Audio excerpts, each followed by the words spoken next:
So we have cow, rabbit, rooster, sheep, and chick.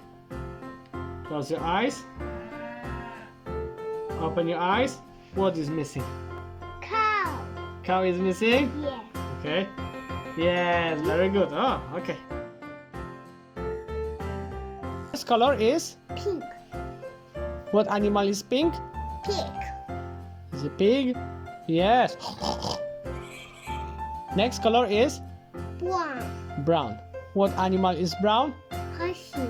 Horse. Yes? Yes.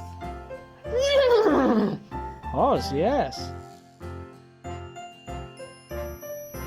What animal is it? Is it sheep, donkey, rooster, or cow? Cow. Is it cow?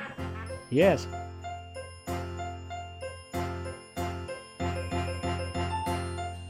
What animal says oink? Pig. Is it pig? Yes, it's pig. Oink, oink.